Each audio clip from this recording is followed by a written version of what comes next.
Our podcast is a part of the World Podcast Network, now with over 1,000 podcasts. Visit the World Podcast Network at worldpodcast.network to listen to podcasts in over 12 genres. Come vote our podcast episodes up and help us rise on the leaderboard. If you have a podcast of your own, you can join for free. Hi, everybody. So before we head into the episode, I just want to do a little bit of a disclaimer for this episode. The first 20 minutes of the second half of the episode was recorded at the same time, right after the Below Deck episode.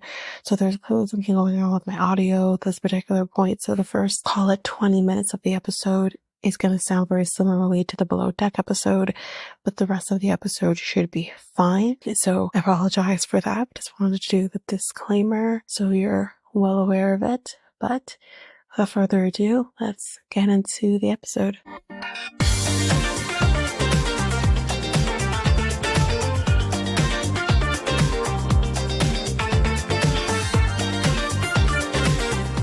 Welcome to Reality Tea Times 2, the podcast where we discuss all the trash reality TV we love to hate. I'm Tanika, and today we are going to be discussing 90-day HEA. So for this episode, we're going to be doing both last week's and this week's episode in one. That is the plan.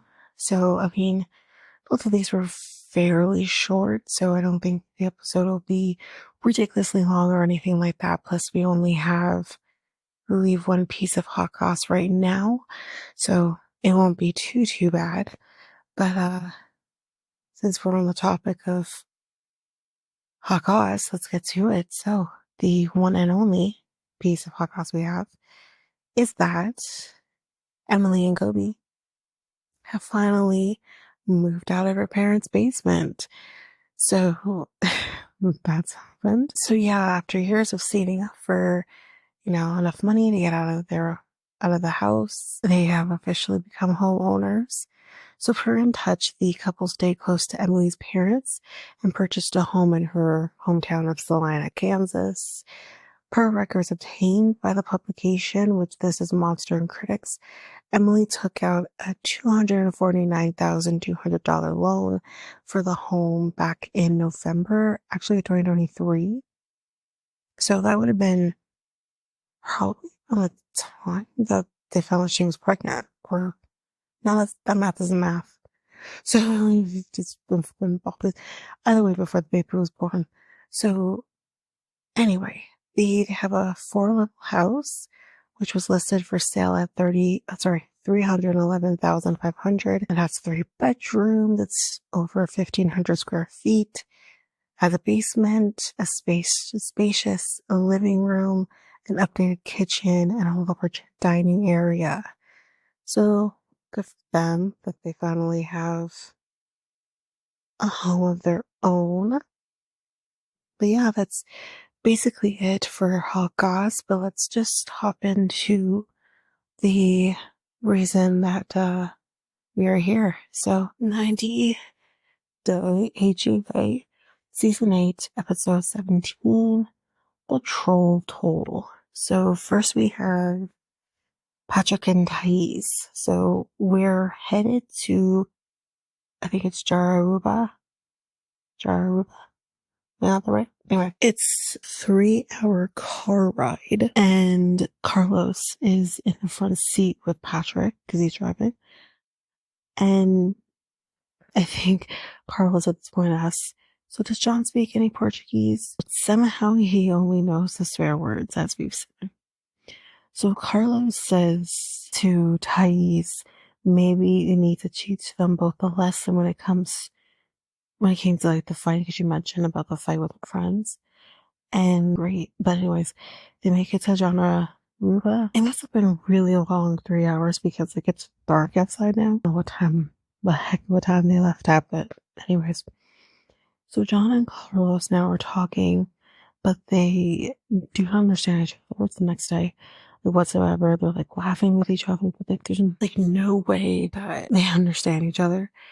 But they are headed to the lake, and poor Patrick can barely make it down because it's like steep hill, and he still has his brace on, so like he is barely making it down this hill. But Carlos is like, John is always by my side because John is walking right beside Carlos, and he's like, Patrick is never there by my side, like he's not making enough of an effort, so you need to try better or whatever. So anyway, so Thais is walking on the dock, and she's just freaking out.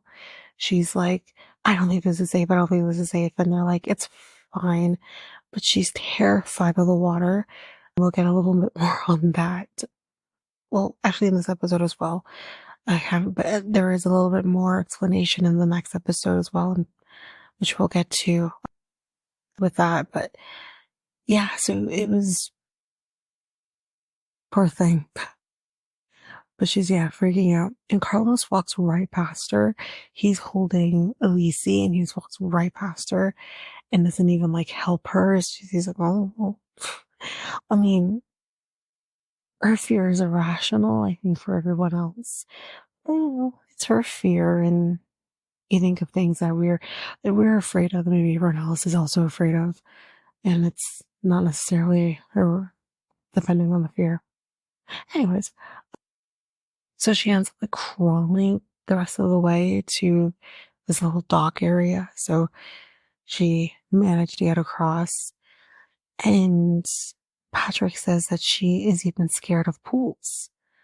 And she's like, yeah. And he's like, she's worried that somehow she'll end up from the shallow end to the deep end.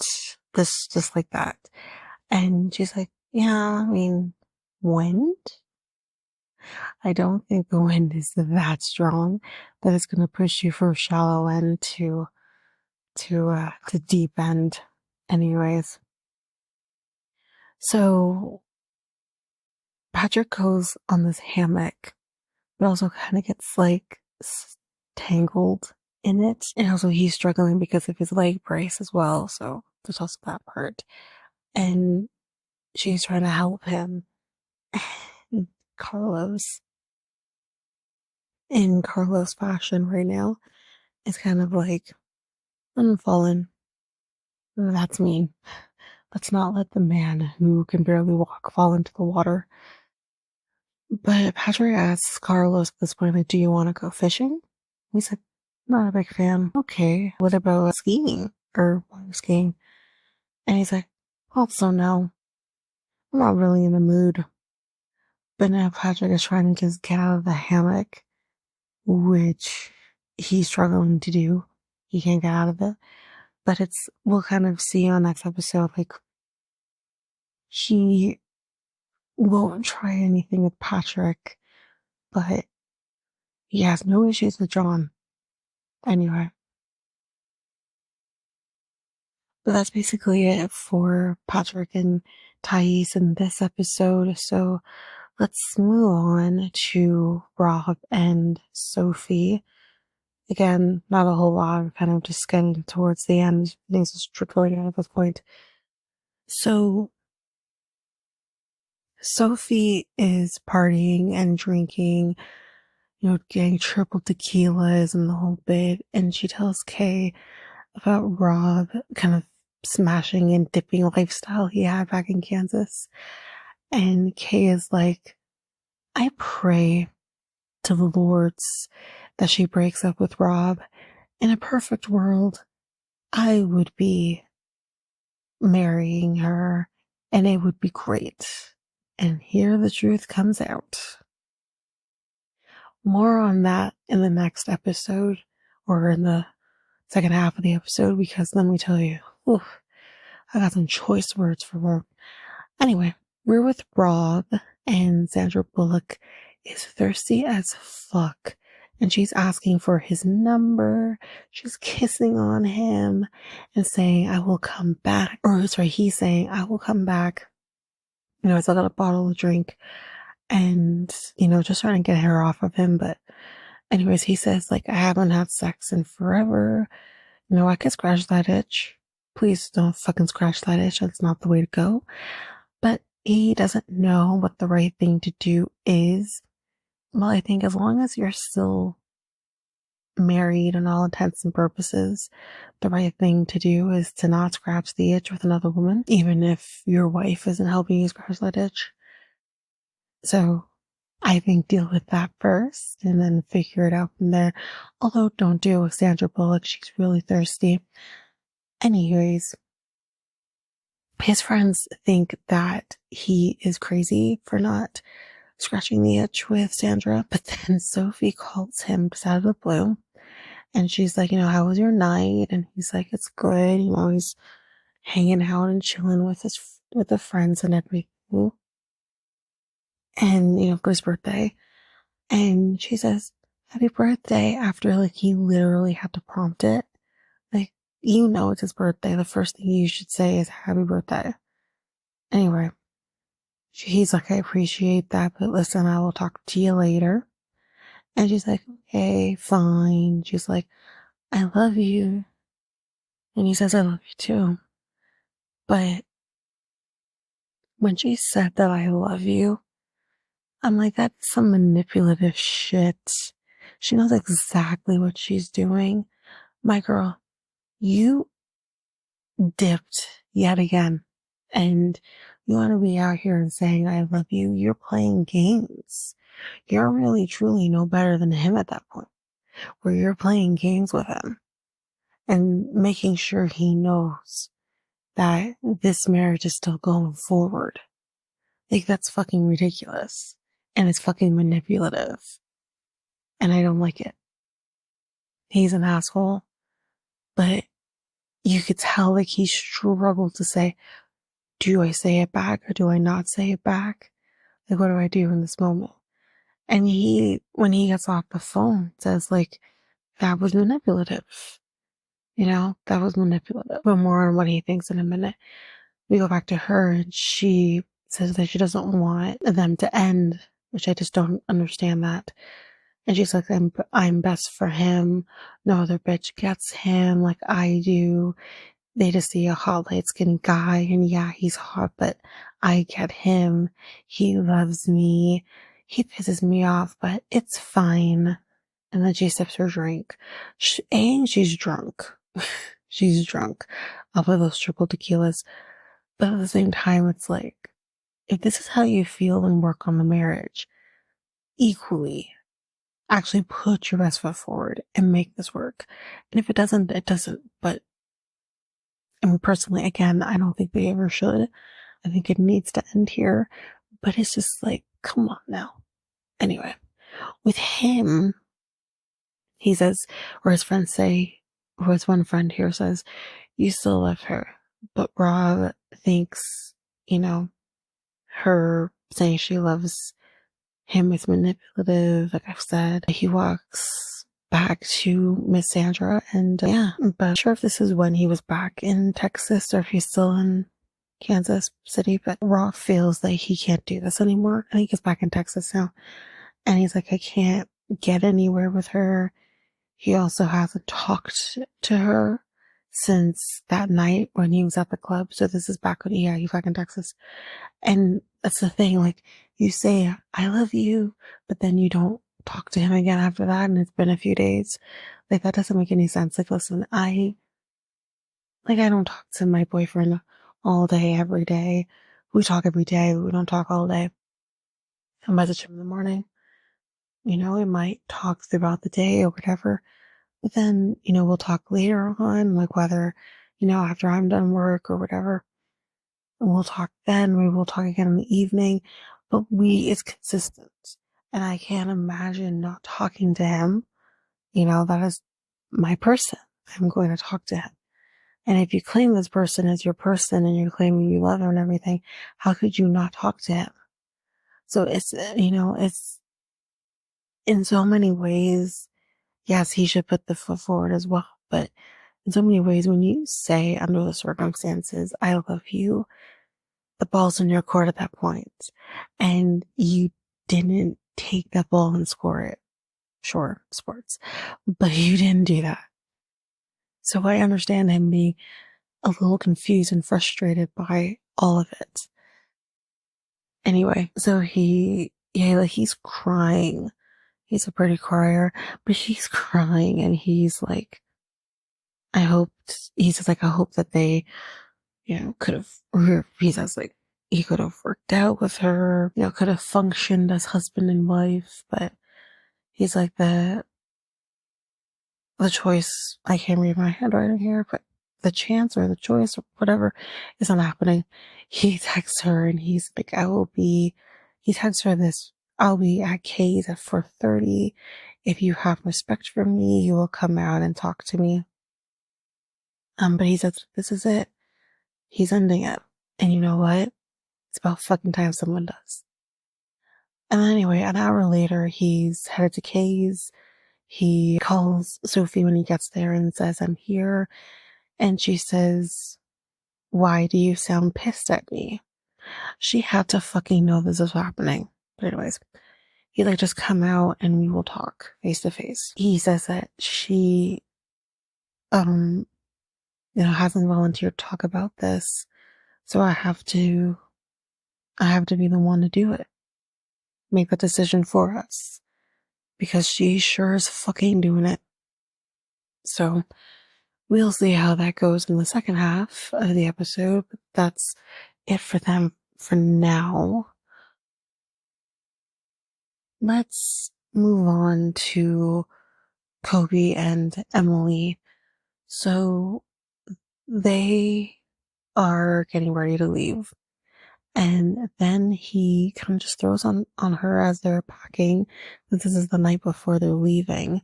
That I was thinking, maybe we can move here. What? He's like, it's cheaper to live here. Okay. And he's like, it would be temporary, maybe a year or two. But he says it would be good for the kids. And Emily says, I love your culture, but we are lucky to live in the States.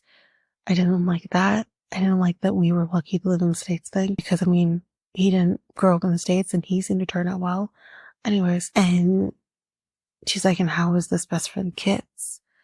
And she's like, they would not remember this. She's like, Coben is 3 and Scarlett is 18 months. Like, I'm sure Coben will remember being there, but he's not going to really remember much else, And Scarlett, forget it, she's not going to remember any of this. And she's like, and then you spring this on me when we were leaving. Like, she's like, for right now, my answer is no. And he says, so you make all of the decisions in the marriage? That's fucking low. But, again, I think with this, I understand what he's saying. Again, cultures are so different. And I think when you kind of need to understand that a person who, it doesn't matter what the culture is, it doesn't matter where the hell you're from, but I definitely understand him as her position when you are with a person who is African. Their culture is very important to them, which is totally understandable. And he wants his kids to experience what he experienced as a child, and I totally get him, but I also understand it from a perspective of, A, you're throwing this on me right before we're leaving, and you're probably springing this on me because you don't want to leave, which I get, but there's that, and then there's just the fact of, I do agree with her that the kids are not going to remember in the same way as they would if they were older. But at the same time, it's like, okay, but the kids are school age. You also don't want to pull them out of an American school. So I don't know when the right time would be under those circumstances. But anyway, I see both sides. I just don't know. Now it's the next day and she's checking that, nothing has been missed. Everything's been packed. We see Scarlett crawling up under a table, and so did Coben. You might forget your kids. But anyway, Valerie is here too to help them move the luggage. Again, like he did when they got there. So, he's there to support. And on the way to the airport, though, Kobe So like David and Lisa, do you think the kids will remember being here? And Lisa kind of reiterating kind of what Emily said prior. Coben might remember coming, of course, but like, he's not going to really remember in the way that maybe you'd want him to, or take note of things the way you'd want him to. He's still only 3. And obviously Scarlett's probably not going to remember all of that either. Like, I remember, like, I was a year older than Coben when I went to Jamaica, and I don't remember the stark differences between living in Jamaica or being in Jamaica and living here. You don't really learn that from at that young age. But I remember being there. I remember playing with my cousins. I remember all of that. But you don't remember in the same way. You're too young. But yeah, so that's kind of what Lisa says. And Emily says, though, in this moment, which I'm gonna put my thoughts and feelings in this, she's like, so Kobe, do you want to tell them what you told me? And he's like, well, you can. And she's like, okay, yeah, so he wants to move here. Okay. I get what she's trying to do here, gain support, gain.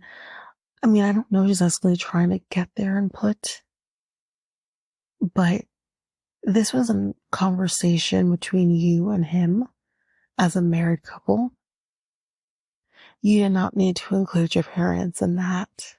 You could have left it alone, because they can have their opinions, but at the end of the day, it's between you and him. Make those decisions for you and your family. They did not need to be a part of this conversation, and I feel like this was her kind of being like, oh my god, like, guess what he said to me?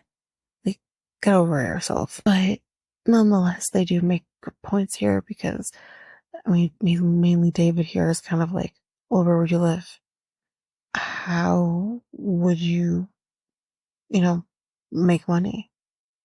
And he's like, well, I got businesses that he could do. Well, what are they? Emily kind of asked this question.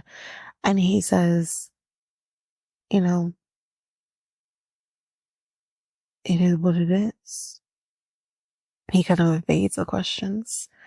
And David does not want them to move here for one reason. They have a good life in the States right now. Like, why upend that? And on the other end, their relationship is pretty equal in the States. And I think he worries that that wouldn't continue in Cameroon. But who knows? And yeah, he just doesn't see it being a feasible thing. But Kobe does say, listen, like, I had a good life here. I had a good job. And she's like, how much did you make a year then? And it's like, does it matter? Well, kind of. It does matter. Again, I don't think her parents need to be privy of everything here, but it does matter, because you're asking her to potentially upend her life in the States, similarly to what you did. And that's a lot to ask of somebody, especially when we're dealing with children. So, yeah, it's relevant to be privy of that information. But she says, I'm not opposed to living or moving to Cameroon, but we got to kind of talk about it. But we get to the airport, and Valerie feels like crying that he's leaving again, but we say our goodbyes, and that's basically it for them for this half of the episode. But don't worry, you still got more of them. So, next we have Loren and Alexei. So, yeah, he says, like, I feel I see this conversation coming. Alexei is surprised by this. He wants her to be happy, but I'm doing too much now. And she says, I can do that. And she's like, he says, he's like, I hope so, because this is not what's important to me. But it's not just about you, Alexei. But anyways, she's like, well, you could be my cheerleader. And sorry for the feminine word, because he says, no man wants to hear that. Usually it's the other way around. No, I want, maybe cheerleader is the wrong word to use for your, fragile little brain. But she just wants support from her husband. The same way you'd want support from her. Like, what the fuck? And he feels like she is actually asking for more, which is, again, unfair to say that. I think she's just wanting to give herself an identity besides being someone's mom. I think there's nothing wrong with that. But he says, like, you wanted surgery. I didn't, but you did it. And now you want to go and work. And I don't want that. But you will still do it anyways. And why shouldn't she? So anyway, that date night didn't end well. And later on the next day, well, they're going to go for lunch just to kind of clear the air. And he says, all right, so I overreacted, but I wanted to explain why. He says, I think the timing was off. I do kind of maybe agree with that. So it was meant to be a nice date night for them. Just bringing this on him wasn't the right time. But he says, I am always your cheerleader. And he says, when you tell me I don't support you, he felt pissed.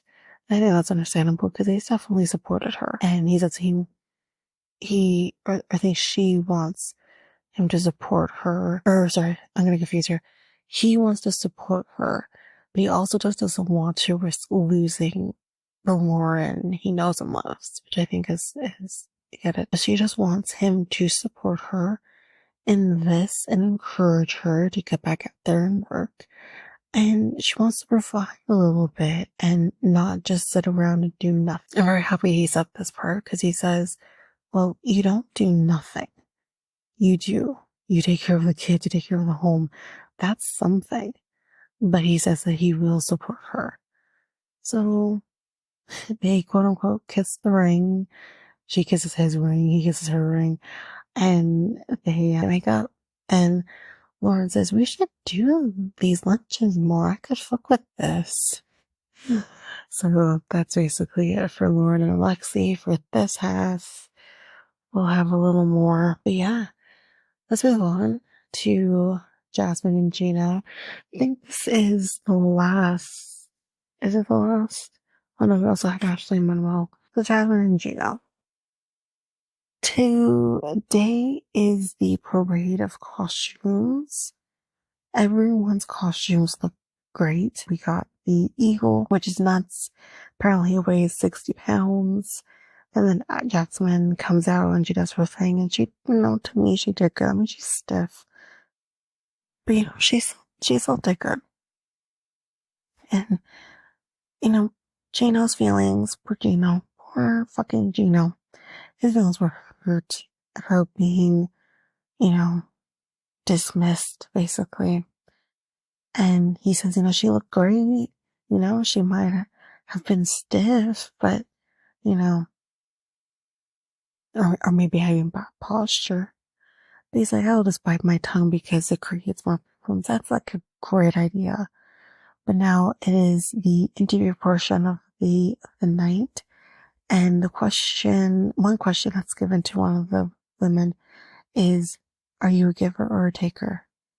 Ma'am, sir, whoever the fuck asks this question, I'm not a fucking taker. That's not true. I'm definitely a giver. Anyway, Jasmine comes up next, and her question is, well, what inspired you to do this pageant? And she says, well, I recently moved here. I started to lose my identity, but, I also want to thank my mom for helping me achieve my dreams. She says, now I just picture, or after she says dinner in the moment, she says, I just picture Gino and his, negativity. He's just not helping. But that part of this is done. We have another part in the next episode, but we go back to the room and Gino says, it's upsetting that, she won't listen to me Why should she listen to you? Sir, what the fuck you know about pageants? You didn't even actually do the pageant. You talked about doing the pageant, but you didn't actually. Anyway, yeah, he just wants her to listen. Anyways, he says to her, because she asks, like, how did I do? And he says, like, the walk was better. And he tells her, I have been supporting you. I didn't tell you you look ugly. Why the fuck would you say that to her? She said, well, you made me feel that way. But my thing is, again, why would you even say that? Because that doesn't seem necessary to get your point across. But what do I know? If he says, no, the issues need to be addressed.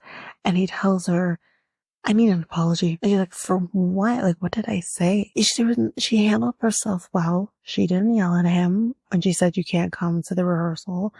But that's what he wants an apology for. He wants an apology for not being invited to the rehearsal. Sir, you are an audience member. You do not need to be in the fucking rehearsal. Nor does she need to give you an apology that she disinvited you to the rehearsal. Grow a pair. Grow a fucking pair. And she did that for her own self-preservation. I don't disagree with her for doing so.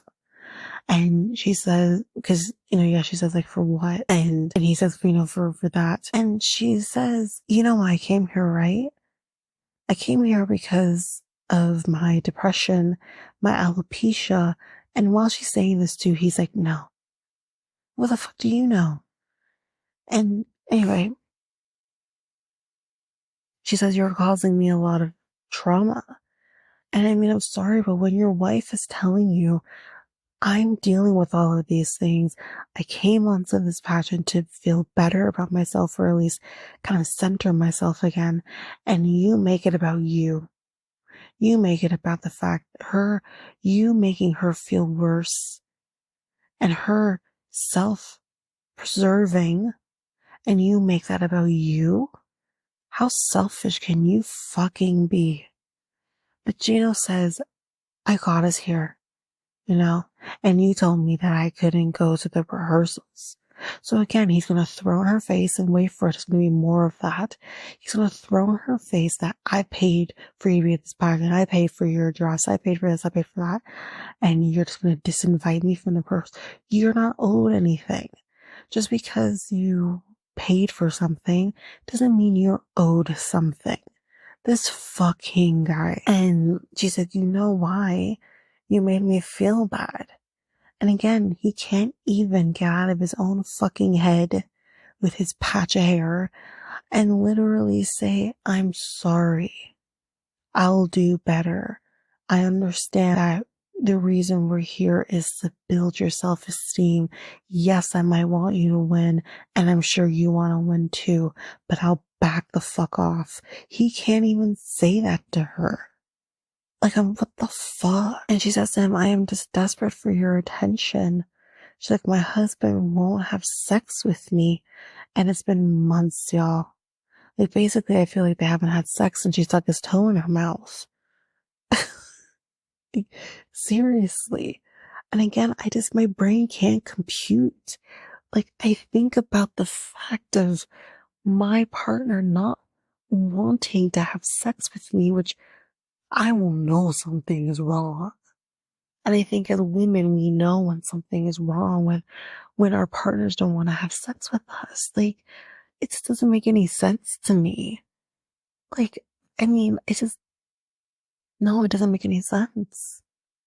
Like, I can barely keep my man off of me, nor do I want him off of me. And it's just like, I just don't understand, especially when you're newlyweds.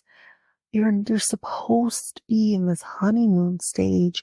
We have many different honeymoon stages throughout a relationship, and you're supposed to be in one of those honeymoon stages, and they're not even fucking. And the thing with him that drives me nuts, and I screamed it in the last episode, was if you would just fuck her, it would make things a lot fucking easier. I don't understand these men who are like, I can't have sex with you because, like, you're miserable. Well, yeah, the fuck I am miserable because I'm not getting laid. Like, aren't you not miserable too? It's so fucking confusing. But, yeah, so she's like, you have other preferences, And, obviously that bothers her, bother anybody. He's like, well, you know why? Fuck you. And, or she says, I think you know why. And he's like, yeah, because we argue. It's always you, Jasmine, are the reason we don't have sex. And it's like, is it just about Jasmine or is it about you too? Do you create things out of nothing? I don't know. But I do wonder if he's also punishing her for them not trying to get pregnant. I do wonder that, which would be really fucked. But yeah, so yeah, it's her fault. And he's like, yeah, they fight too much. And it basically makes her look uglier to him. I love his choice words when he has no fucking nerve to be saying anything about how someone looks. I would calm the fuck down, Gino. I really fucking would. Anyway, she says, you never should have married me. And I agree with that. You knew what you were getting into. It's not like my girl was sane one minute and is went insane the next. This is the same woman who threw your toothbrush out the fucking window. This is the same person who said, these are nudes. This is the same fucking person you knew who the fuck you were marrying. This is the same person who, instead of actually flushing the ring down the toilet, shoved it up her butt. Like, this is who you married. This is not a fucking surprise to you. So why the fuck did you marry her? Common fucking sense. He lacks it though, because he says, well, I thought maybe it would get better. Guess what, guys? I'm not condoning him right now, but if there are issues in your relationship prior to marriage and you think that it can be fixed with marriage, guess what? It's not going to be fixed with marriage. If anything, all it's going to do is exacerbate it. I don't get it. And this is a 50-something-year-old man who's done this before, who should know better, that this is not how this works. Anyway, yeah, but he says, like, I thought it would get better because I did love you. Not I love you or I do love you. I did, like past tense.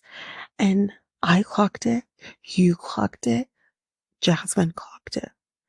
Because she does say to him, I don't see you trying to fix, or he says, I'm sorry, that I don't see you trying to fix what I'm telling you. Fix, and she says, fix your head and your dick. You're the one that has to fix it. It's like, I'm going to go to the bathroom so you can masturbate because that is all you do. But she says in the moment, this is the part where says she clocked the part where he says, I did love you. In the moment, she does say, like, he doesn't say like he does, like he says like he did love me, like making it seem like he no longer does. So she clocked it. And I'm just like, that's really fucked up for someone to say, well, I did love you, or I did this, or I did that. That's not cool. That's not cool at all. That doesn't make anyone feel good. But anyway, that's it for Jasmine and Gino in this episode, this half of the episode. Let's go to Ashley and Manuel, and I think this is it for this episode. But anyway, it's the next day. He slept on the couch. He goes into the room and he says, you still mad at me? And he's like, I think we need to clear this up. And he says, of course I talked to my child's mother. It's my kids. And she said, well, you told me you never talked to her. He says, well, sometimes, you just get angry. That's why I just shut my mouth.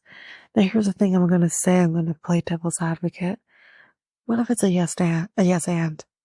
Yes, he may not have like full blown conversations with her about what's happening in his life because it's none of her business and they're not friends like that.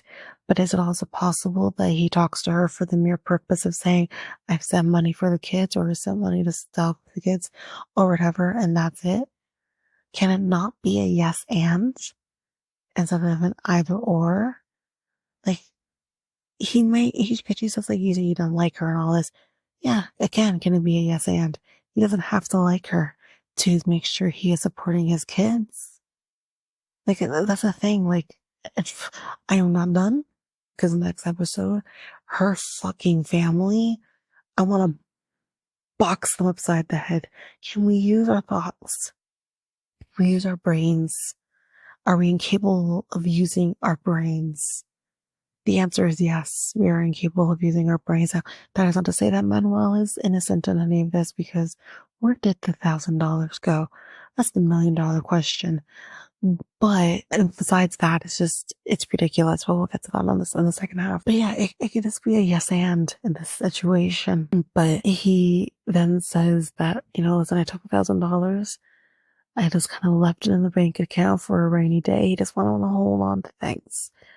And he just wants to, make sure that he can always provide to his family. And she says, I think the worst, and I think that's partially out of her control, but she does this thing automatically thinks the worst. And he gets emotional here. Listen, when Manuel cried, I tried not to. And he says, what can I do? Because I don't want to make you feel bad. And he also just really misses his family a lot. And he wants to be with his mom, his kids. He's really feeling it. And he's crying. And she says, I just want him to communicate how he's feeling more. Which, listen, I think we can all agree sometimes speaking to men, especially men who are outside of North America, who are kind of told to kind of hold their feelings in. It's really tough to get them to really talk and open up, but, make sure we're doing our best to help that. But, he just can't wait for the day that he can go home and see his family, see his kids. And he says, I'm not there for them. And that's what hurts me. And she says, we will help them and as much as we can. She's crying, he's crying, you're crying, I'm crying. We're all fucking crying at this point. And she says that this is the type of vulnerability she wants. And, and she kind of needs. And I totally understand that. But this definitely seems like they kind of ended this off on a good note. But we'll see how it goes in the second half of this episode. But that is it for the first half of HEA. We're going to take a break here, and when we come back, we will jump in with the second half of the episode.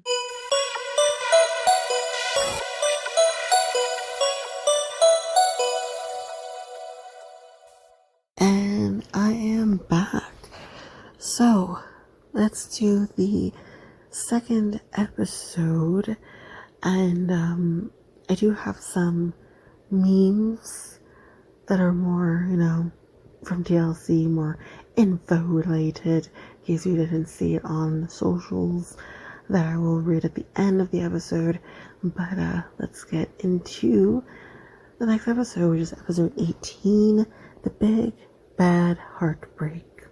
So Emily and Kobe are first, and a lot of this we kind of already know already, but they have been back now in the States for about 3 months, and they have a really big surprise that we all kind of know already, that is, she's pregnant. They were actually this is so fucked, they were actually not trying. They were kind of doing the pull and pray method. That's a new one. I mean, the pull out part is not the new part. The praying part is definitely fucking new. I mean, pulling out, clearly didn't fucking work. Clearly his pull out game sucks. But anyways, they tell the kids while doing an ultrasound, which is really cute. And they kind of say to Coben, what's in mommy's belly? And, what does mommy usually put out of her belly? And he looks very, I don't know if he's happy about a new baby or if he's sad about a new baby. I'm unsure, but he looks like he's okay with the news of a new baby. And Kobe's like, we gotta move out. So the next scene that we see them, he kind of walks into the kitchen and he's like, oh, hi, with like crazy eyes. It was very funny. And she's like, why do you have crazy eyes? What the fuck?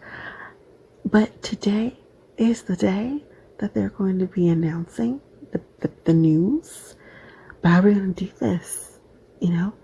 And she says, well, you know, I think I'll just kind of move the kids out of the way, you know, get them to leave, and then I'll leave you to tell them. No, Emily, isn't this what she did last time? She made him tell the parents. They're your fucking parents, okay? You need to fucking tell them that you're pregnant. But, so she's joking, whatever, like, you know. But, she's like, what if they tell us we gotta go? And he's like, well, I'd have to say, give me 2 weeks. And she's like, 2 weeks? Like, we can't just up and leave. But later that night, you know, we're chilling, you know, eating. And we find out that they've actually looked at a few houses that week. Hated both of them. And we're going to see very quickly how much Kobe will throw her under the bus, which I think is actually next week's episode. But they, at this point, we're kind of having this nice little moment, talking about houses and shit. Coben, because you can't tell your kids shit if you're not telling your parents first. Coben blurts out, there's a baby in mommy's belly. Oh, for fuck's sakes. I mean, y'all in there strategizing about how we're going to do this and who's going to say what. Meanwhile, your 3-year-old is like, mommy's got a baby. But they're like, wait, what? And Kobe's like, well, she's pregnant. We are 3 months along. And they're shook, David and Lisa. Shook to the point where Lisa's fucking crying, y'all. And they're like, they want them to move, you know? You know, now with them getting pregnant again, like, this could potentially delay things. And Lisa says, like, we've given them everything. And they are just choosing to stay here. Jeez.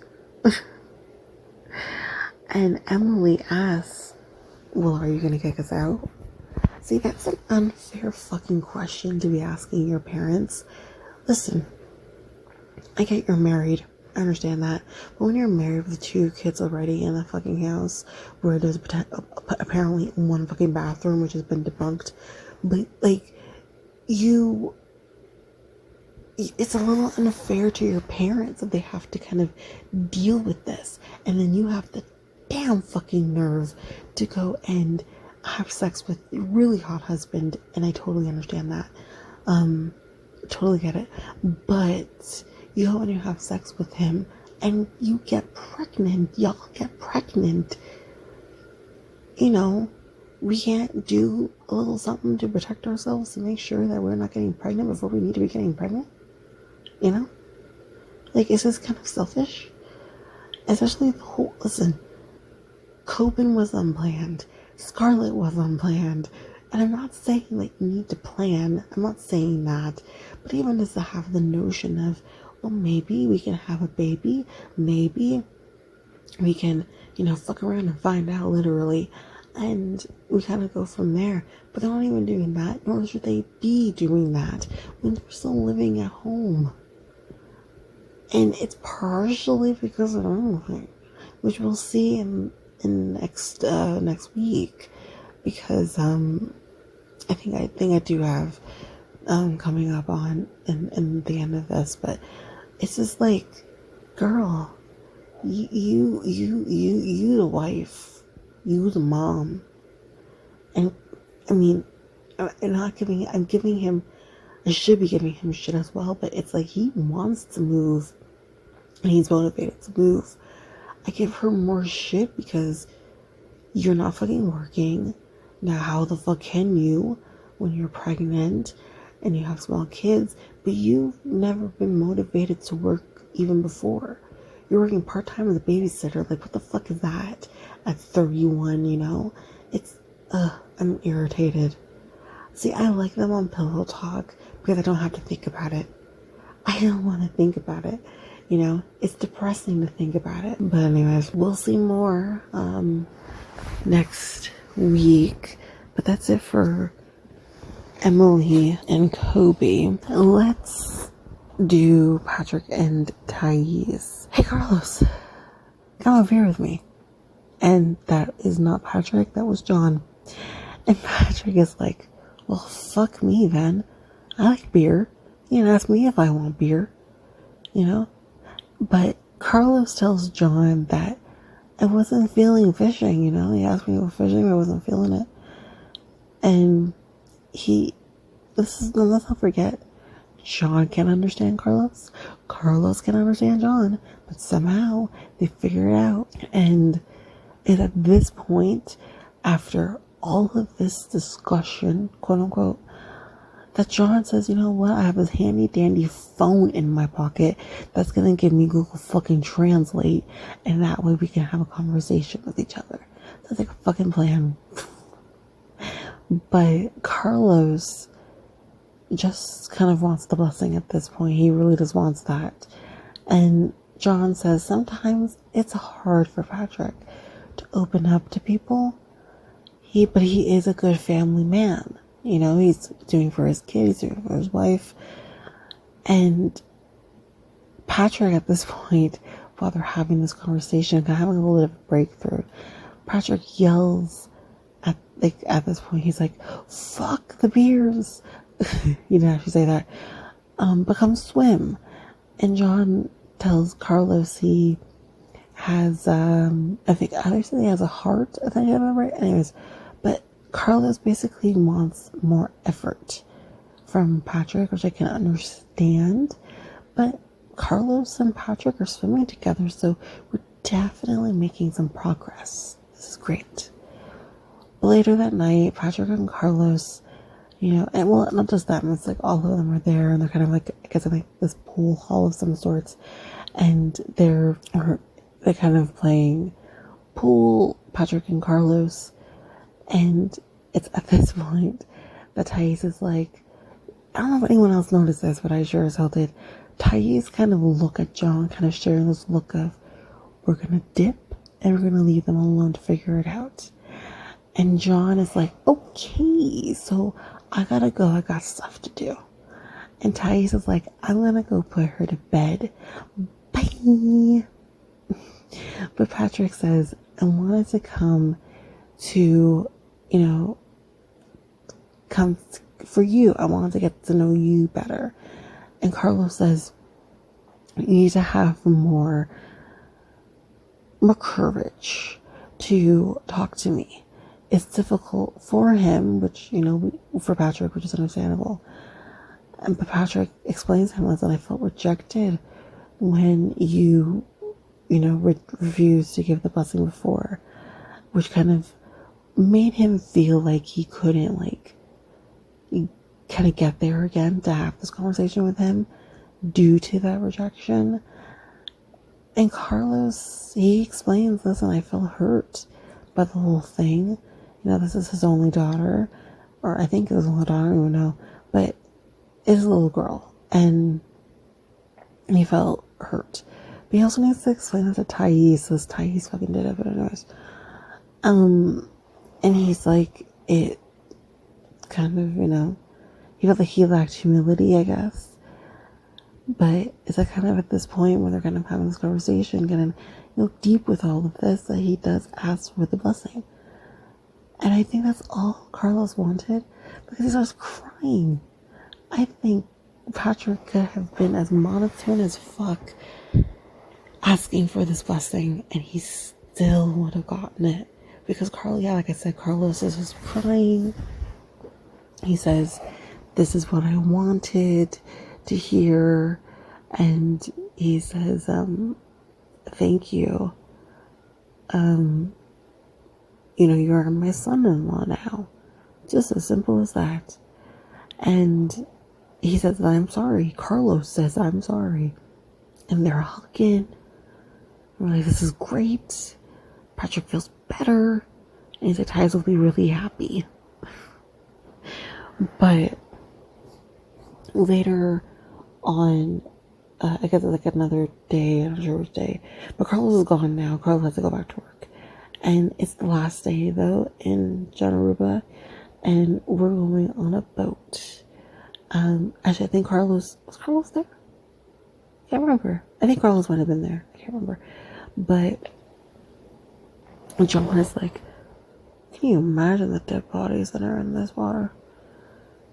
John is me and I am John. We are the same people. Because, damn, that is a good point. We don't know what happened in Hollywood. Actually, no, we don't. But there are people that do. But we won't talk about that. Anyway, later that night, they are talking, Patrick and Thais about the birthday party plans. And John comes by the pool while they're talking. And they did leave Alexei in, I guess, like the hotel or whatever. She was sleeping. Got the baby monitor, but she's starting to stir. And Patrick is like, I'll go and check on her. Which basically leaves John alone with Thais. And Thais kind of says that she would love an apology from John with respect to her friends. And he says, well, she kind of started it. And I think Thais kind of says here, like, my Patrick was able to get the bus thing. And he's like, well, I like to think that I helped. That's what John says. John also says that, what do you want me to apologize for when it comes to the friends? And she says that, he says that she says that I am a bad influence. Clearly she got that from you, so really and truly I deserve an apology is what he wanted to say. And he's like, we don't like each other, and that's fine, Sometimes oil and vinegar just don't mix, Which, I get what he's trying to do, the analogy, but I guess technically it could mix. It definitely could mix. Anyway, who knows? I feel like it wouldn't, but what do I know? But, basically that's it for Patrick and Thais at this point. Let's quickly do Jasmine and Gino. So it's evening gown time, and at this point we're gonna find out who's gonna win. And Jasmine does kind of like this video message to her family prior to getting on stage. Everyone kind of just looks really great. Jasmine looks great. But now it's, so when it comes to the winners too, there is going to be like these subgroups that will, have other people also winning. And, she said that there's 30 of them, so, the odds are going to be not the greatest. But there's like this Miss World Latina category as well, which, I kind of gave that away. But it's also the top title, and that goes, okay, there we go. Okay. So basically, when they're doing the pageant, the actual like evening wear part, she looked incredible. Again, my favorite. I think that dress was a great pick. And when they do like she was she's a little stiff, but she's not like, this is not a professional thing for her, She just wants to have fun, Girls just want to have fun. And, didn't listen to Cindy. He just wants to be a Debbie Downer for everything. But, yeah, so with this, they are now going to be announcing the winner and the winners of the subcategories. There's one particular category called Miss Latina World or whatever the fuck, which she wins. Producer paid for it. And then there's also the Miss World whatever the fuck, which she did not win. She did not win that.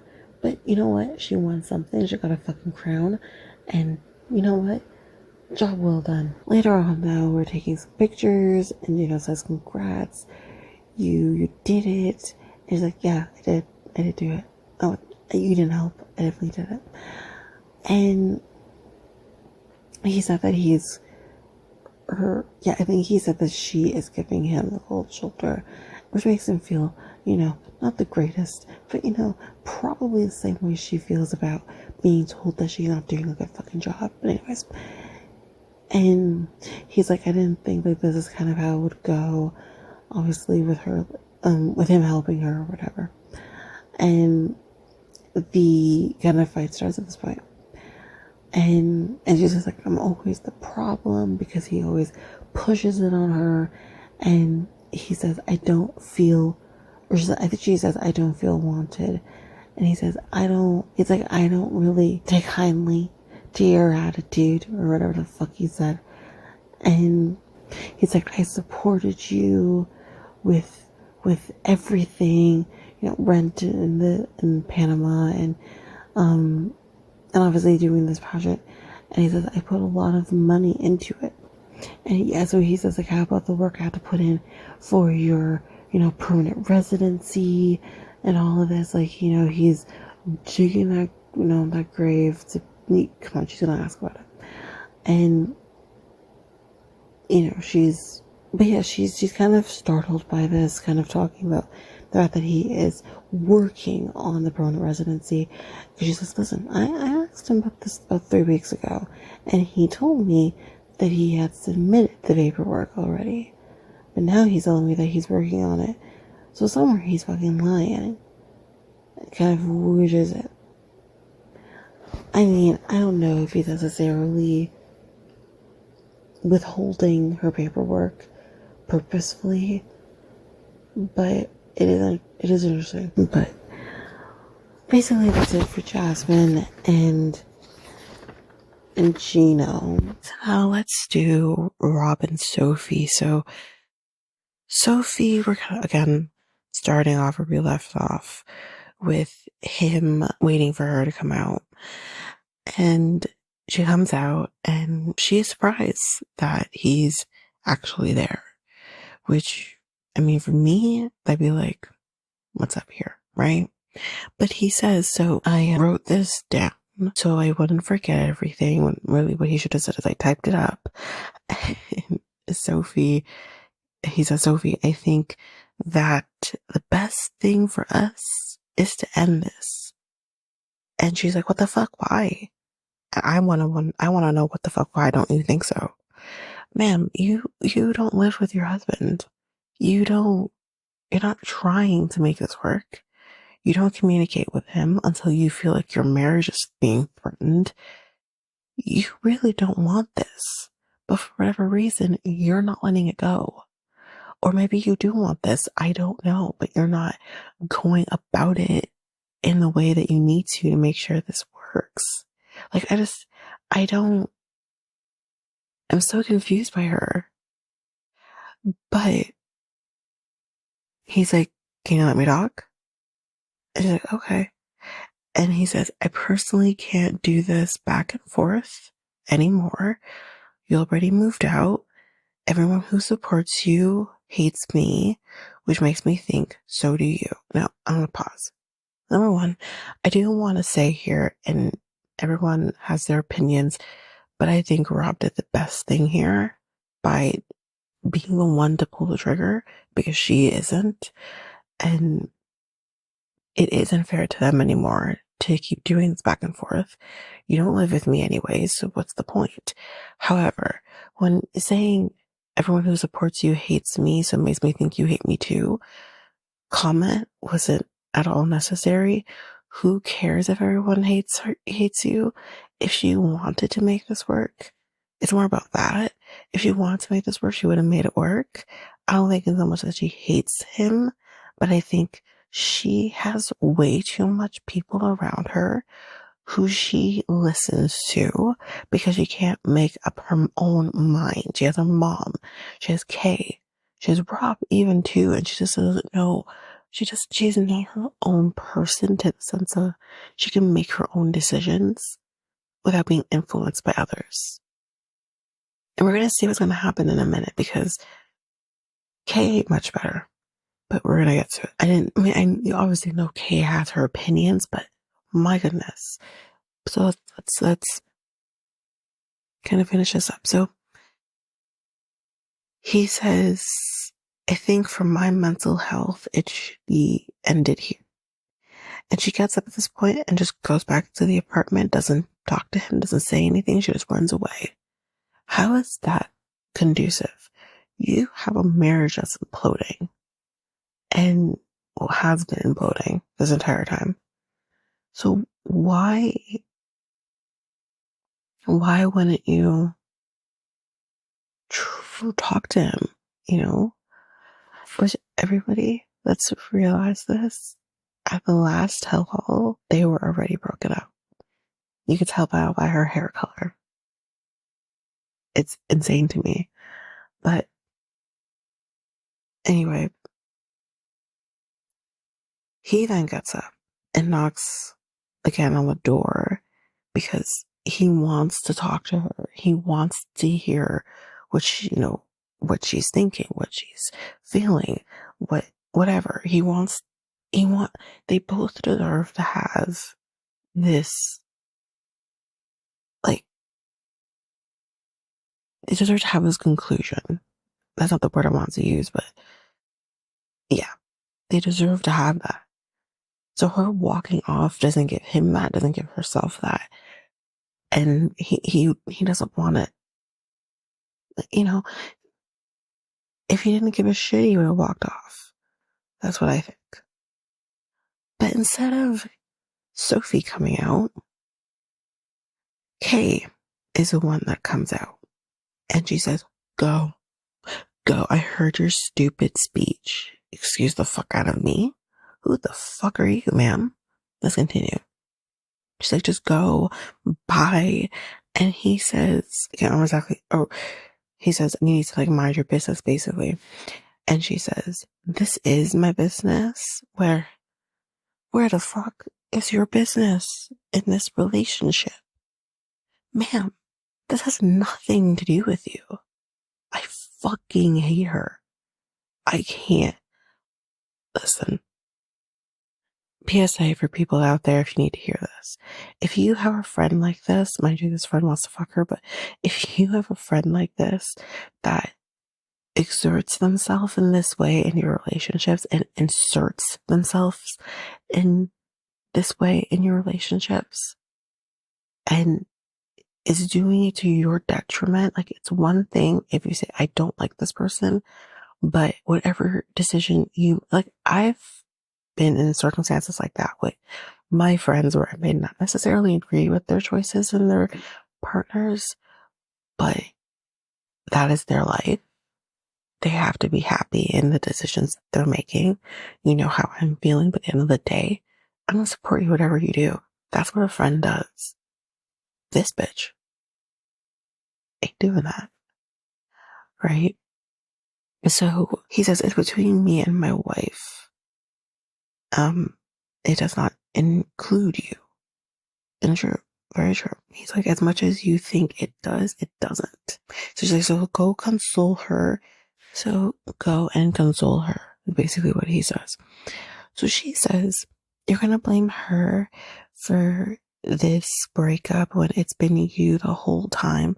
He didn't blame her. He said you heard the speech, but you didn't hear the speech. He didn't blame her. And I think I think it kind of shows her maturity level.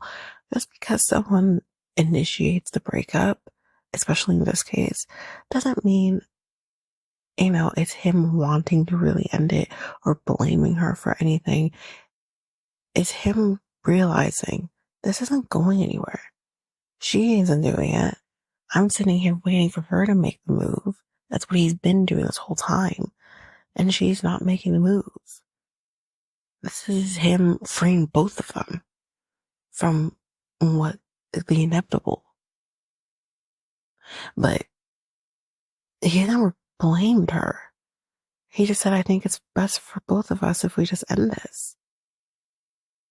And him saying, you've already moved out.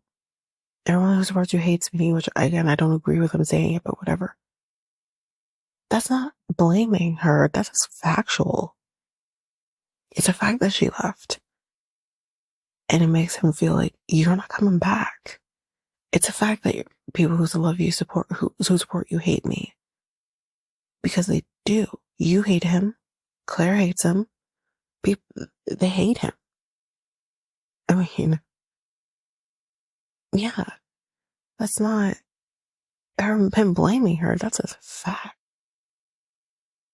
But she's like, I am shaking because I'm sick of you. I'm sick of your shit. And when I'm not sick, I'm tired. I'm sick and tired. And if you know what movie that's from, it's one of my favorite lines in that particular movie.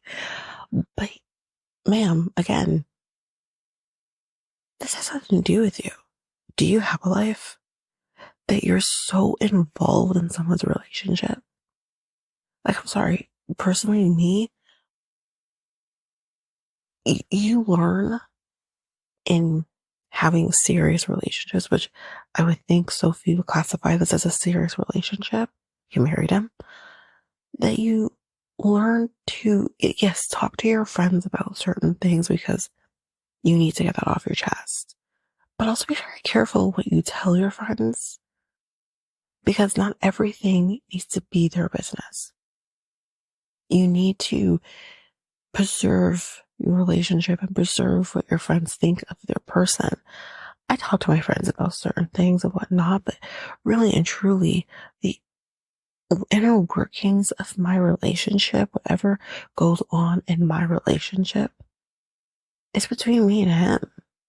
That is our business. And no one is privy to it until you need to be privy to it. So that's like what I mean. Like, Sophie has a lot of growing up to do. I mean, so does Rob. I mean, shit. But when you kind of see this season and you see the stark contrast between Rob and Sophie, he's still more mature than she is. At least emotionally mature. Part of that is out of Sophie's control. Look at the life she lived as a child. Her childhood was not the greatest. So I blame Claire for that. But yeah, I don't know. So anyway, yes, she says that she's safe and all that. And he's like, you have nothing to add to this. So go inside. And she's like, well, you showed up on my property. So, and guess what, honey? Guess what? You don't pay rent for the outside. You pay rent for the inside. So the outside is public property. He's allowed there. I'm just saying. Anyway. And she's like, bye. Don't show up again. Bye. And the funny thing too is like when he said, you have nothing to add here, the only things that she can say is bye, or you can have my property, or really, or whatever. You're not adding anything. You look fucking ridiculous.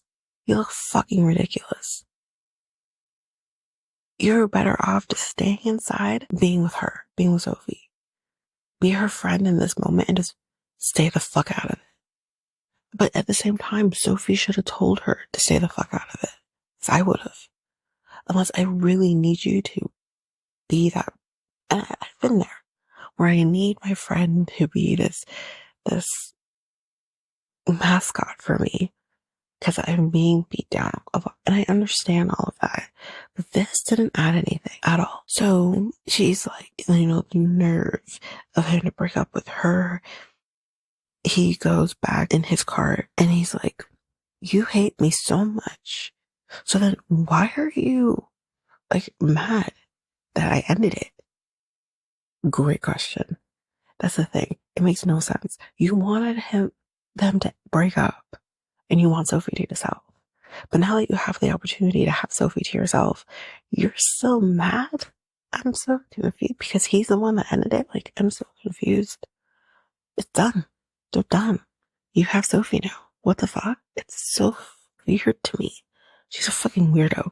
Anyway, I guess I'm still kind of going here. Or maybe she's going to say, you know, I'm soaking up the moment, which again, you're soaking up a moment that is going to be really hard for Sophie. And you're soaking up the moment. This is not a moment to soak up. You're not soaking up the sun, honey. What the hell is wrong with you? Like, I'm sorry, but like, Rob's misery, if that's what you're soaking up, is so Sophie's as well. This isn't a joke. Having a marriage end and potentially go through a divorce, take it from me, for anyone who, hopefully none of my listeners have experienced this, but again, when you look at the divorce rate, it doesn't matter who initiates a divorce, it is traumatizing. It is hard. And for her to say, I'm going to soak this moment up, like, who the fuck are you? Wow. It's like, I don't like you because you're not helping. Or he says, I don't like you. I guess we're still talking. I guess I misread this, but he's like, I don't like you because you're not helping my relationship.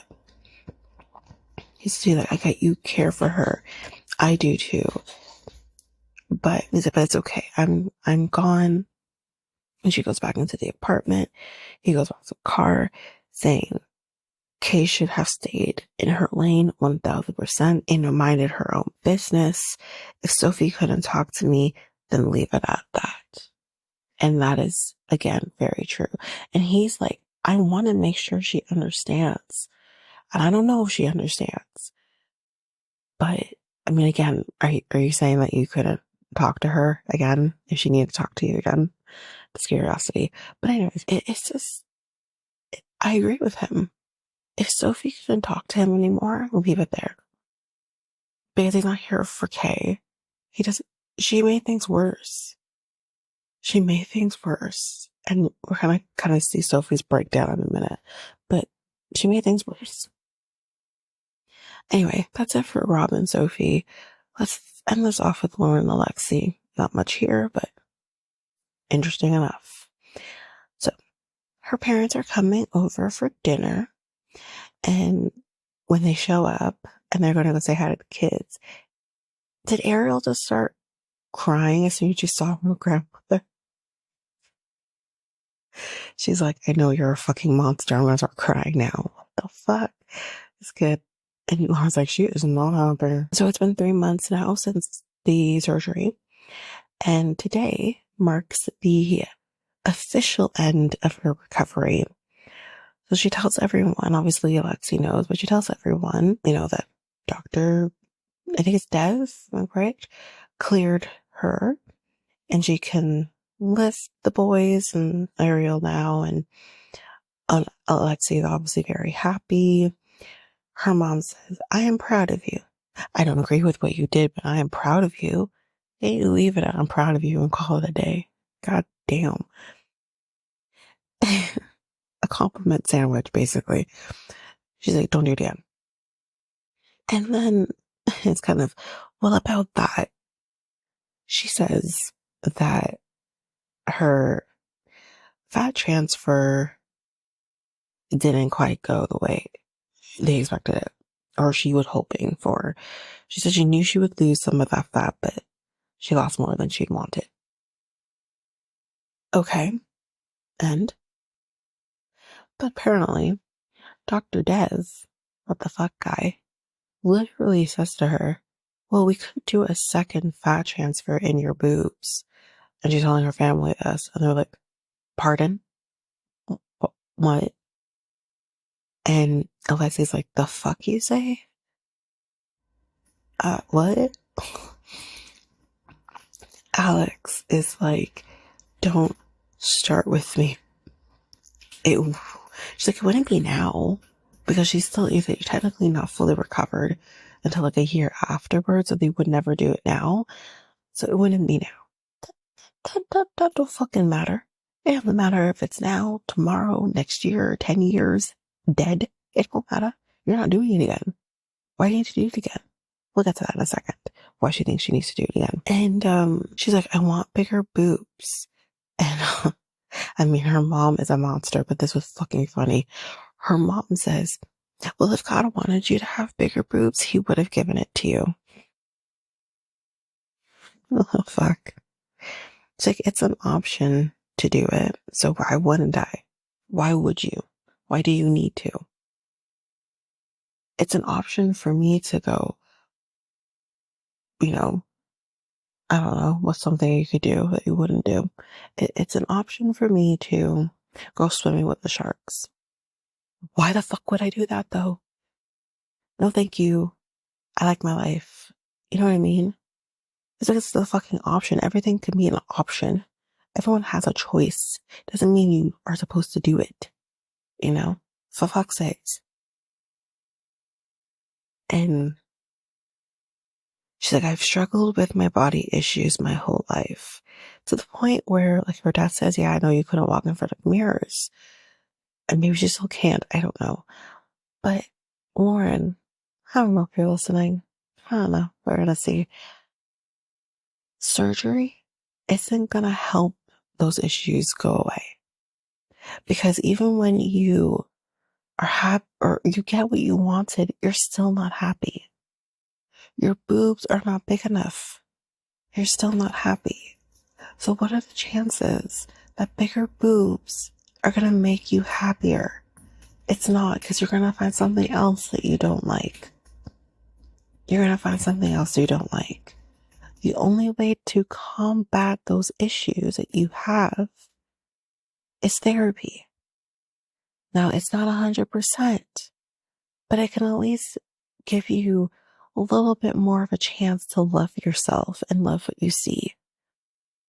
And maybe then at that point, if you still want to have bigger boobs, fine. But you need to deal with the core issue. And the core issue is that your body dysmorphia is not a physical ailment. It is a mental one. And you need to deal with the mental aspect of what's going on here, because that's all it is. You are a gorgeous woman. And listen, Alexei kind of being like, I love what she is now. She's neat. That's very amazing. And I love that for you. And I love that for her. But you validating her isn't going to be enough. Never will be. She has to love herself. And that's clearly struggle for her at the moment. So, like,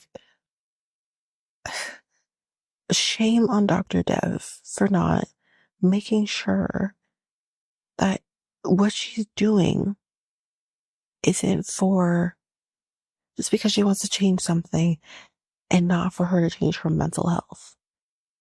She should have made sure. I don't know. Do they do like psych evals in this type of situation? I don't fucking know, but do they? Because she would not slide past one. She wouldn't pass one. So, I don't know. I just think that she needs to kind of deal with that and realize that's what she needs to do before doing anything more and putting her family through more. Jesus. I mean, I don't know if the recovery process will be as long and tedious the second time around based on what they will do, but still, it's still gonna be at least a few weeks. But her dad says, like, don't do it just to do it, right? And he says it because it can become addicting. Darcy and Stacey are prime examples of what happens when you have body dysmorphia and you get addicted to the surgeries. I'm just saying. So Alexei says, this is not happening again. This isn't happening. You can forget it, basically. I mean, I don't disagree with them. I don't know. Listen, I've had surgery once. Medical, for medical reasons, not elective. I don't know how people do this. Anyway, that is it for Loren and Alexei. That is it for the episode. But let's do next time on. So Kobe basically throws Emily under the bus when David asks, so were none of the houses livable? And Kobe's like, yeah, they were. Patrick, we see, he's talking to Jose about the apartment situation. We see Sophie is absolutely losing it. She is literally crying over Rob. Like, she's literally like calling out for him, even though he's not there no more. But she's literally calling out for him and saying, Rob, I'm sorry. Rob, I'm sorry. And it's heartbreaking. I feel for her. But I mean, sorry. Anyway, there's something else too, but I can't read my handwriting. Basically, that's that. That's it for the episode. Again, thank you for your patience. But now that we are done this, caught up with HEA now, I think the next thing I'm going to do now is toe. So basically with toe, what I think I'm going to be doing with it is I'm going to, because the first episode is 2 hours long, I'm going to do the first episode on its own, and then I'll do last week and this week's episode in one episode. Then we will be caught up there. Yeah, that's basically that. But that is it for now. I almost forgot to talk about the meme. So it's only 3 of them. It's very quick. I'm kind of inserting this at the end here. But the first one, again, this is from the 90 Day Fiancé official Twitter account. And the first one is, according to Sophie, this is the first time anyone has ever broken up with her. She's always been the one to leave a partner. So maybe her reaction was based off of that because she's never been broken up with. Because who would ever want to, right? Anyways, the second one is Tai says that because she can't see the bottom of the lake, she's afraid if she goes in, she will die. Anyways, I mean, I get it. I think that's not an irrational fear. I've definitely heard about this fear before. People have like the fear of not being able to see the bottom. I think that's pretty reasonable. And then the last one is Emily noted that she was lucky to not have been obviously throwing up a lot, or her parents may have gotten suspicious. So good for her, I guess. But yeah, that's basically it for the memes. You're probably hearing this right before the outro, just for the ease of it, because I completely forgot, because I ended up recording the second half 2 different days. So I completely forgot that I was going to be doing the news at the end. So yeah, we're going to kind of go into the outro now. But if you want to read this, for whatever reason, you can do so. I have posted on its Facebook, Instagram, and Twitter accounts, so you can take a look there. And it's all there, but otherwise, we haven't actually had to do this very often, because there hasn't been a lot of, like, interesting facts. But other than that, now we're done with the episode. So if you like what you heard, please rate, review the podcast on either Apple Podcasts or Spotify. Also, don't forget that you can also share us with everyone in your life if you really love this. And I do want to read those reviews. I'm definitely getting 5-star ratings, but I want to read those reviews. So send me those reviews and I will read those 4 and 5-star reviews on the podcast. Also, we're on every one of your favorite podcast apps. Every one of them, including, you can find us on YouTube at Reality Tea Times 2. If you want to connect with us, you can do so by going to either Facebook or Instagram at Reality Tea Times 2.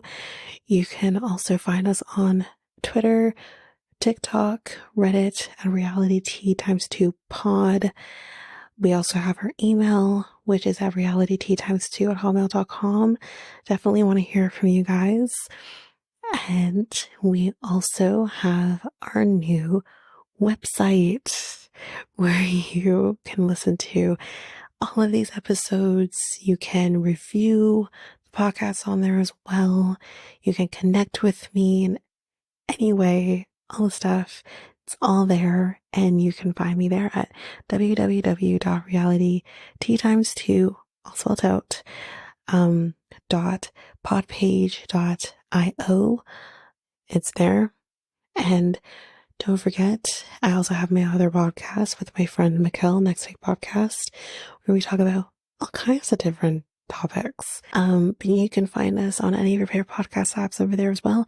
Or you can also go to YouTube, and you go to Next Take Podcast, as well as our website, which is solo.to/Next Take Podcast. So yeah, there's that, and that's basically that. And again, don't forget, if all of this information is overwhelming, we do have all of the links everything in our show notes. But that is it for now, guys. Thanks. Bye.